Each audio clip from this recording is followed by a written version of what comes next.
Head now back to Ferguson, Missouri, where Jake Tapper is, and I understand you have a pretty important guest, Jake. That's right, Brianna. Joining me now is one of the lawyers for Michael Brown's family, the lead attorney, Benjamin Crump. Mr. Crump, thanks so much. I know you've been out and about. You haven't heard all the comments made by different people, including President Obama, on today because you've been working.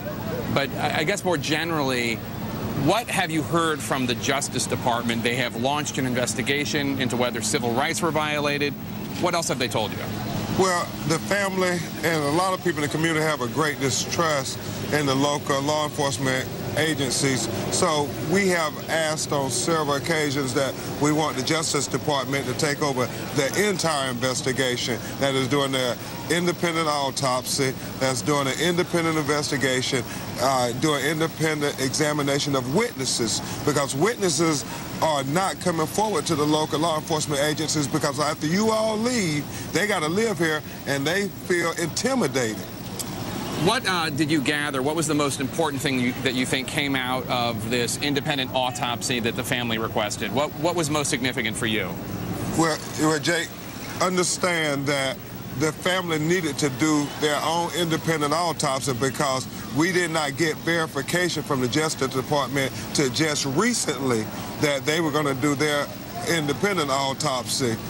And so you wanted a second one. You did. It's not like you wanted a third one, but the Justice Department didn't say they were going to do one until after you'd already done yours. Exactly. And we've been in this situation before where you can't count on the police department autopsy that executed their child to be the one that you're going to rely on for evidence. So they had to have their own independent autopsy. And what came out of that press conference and that autopsy that you think is significant? Well, certainly it's very significant what Dr. Biden found, that it verifies what those witnesses said out there, that he had multiple gunshot wounds in broad day, at least 6. Right. Probably more than that, but at least 6. And so, it substantiated what a lot of those witnesses were saying about when he put his hands up, they had the marks there that could show that he had shots that could only take place where he had his hands up and so forth. And so Dr. Biden said we need the witness accounts, we need the clothes to see gunshot residue. We need to find out if there was any gunshot residue in the automobile. There's a lot of things he didn't have because he hasn't gotten it from the medical examiner's office yet. Are you concerned about tonight? We've had 3 straight nights of individuals protesting, tear gas fired, some stores looted. Now, I know a lot of people in this community say that the looters and the rioters are not from Ferguson. They are outside. They are people coming from outside. And in fact, the governor said something similar last Saturday night. I think only 2 of the people were even from Missouri. Are you worried about what might happen tonight? Well, Jake, Mr. Brown's family, as well as everybody who represents Michael Brown Jr., has asked people to be responsible. We don't need them to just be angry because we're trying to get justice.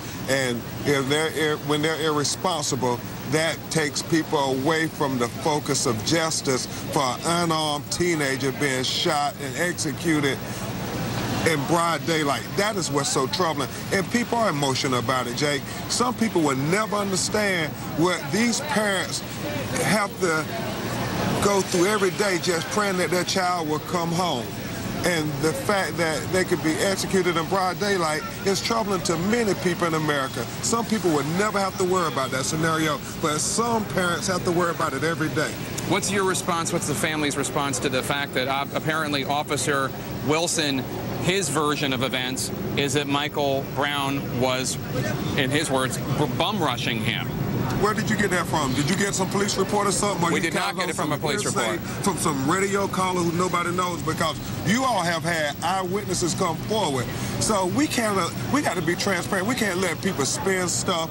We got to make them give the police report the same things that we've been asking for from day one. I agree Instead of trying to assault his character, give reports to say, don't pay attention to the real focus. Let's pay attention to this here. I agree with you 100%. The police report should come forward, and we've run numerous witness accounts, as you know, at least 3. But there is this woman who is friends with Wilson. We have vetted this. I understand that you take issue with it, but we vetted it, and it is according to a source close to the investigation. And here's what I'll say, Jake. Can I just play the sound? It is according to somebody. Jake, you want us to hear some hearsay of somebody? Why don't we get the police report? It's what Wilson is telling people, though. Okay, that's the point. But you all are planning as first as making them give the police report. That's not fair to Michael Brown's absolutely family. Not. It's not in place. Let's just play. A source with detailed knowledge of the investigation tells CNN this is what Wilson is telling people. Take a listen.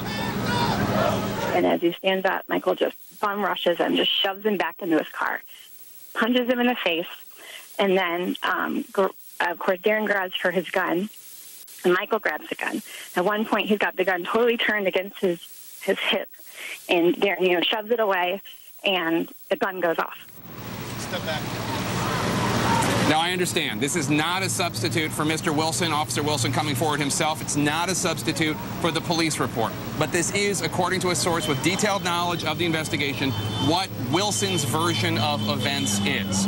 What is your response? We got a lot of sources to offer CNN, too, and they have come forward and went on record. We put them on air, absolutely. And they have given their reports publicly. We want those reports to give them publicly. I'll say this very clearly. Due process of the law means that the police officer is given the right to innocent and to proven guilty if he's arrested. And that's the big question, if he's ever going to be arrested. Because we know if the scenario was reversed, Mr. Brown would have been arrested day one, and we would have just hoped that he could have got his constitutional rights. So we want everybody to get due process. We want it to be a fair system for everybody, for the police officer Wilson, but also for Michael Brown's family, because he's not here to tell you his side of it. No, indeed, he's not, and we can't lose sight of that this is, at the end of the day, forgetting the protests, forgetting the politics, forgetting the eyewitness accounts or the hearsay accounts. This is about a young man losing his life. How is the family doing? Well, obviously they're emotional. His mother, for the first time, found out how her son died. And, she had the question of did he suffer much? And Dr. Biden said that's a question he normally gets. And he was able to tell her, well, when the head shot, which they believe was the last shot, that would have killed him instantaneously. So he suffered through the first 5 shots. But, and I don't know if that's confident, Jake, or not, but he wanted to tell her that, he even though he suffered, he tried to lessen the blow, say she didn't suffer much. All right, Benjamin Crump, thank you so much. And again, a horrible tragedy. Thank you for your time. Appreciate it. Brianna, back to you.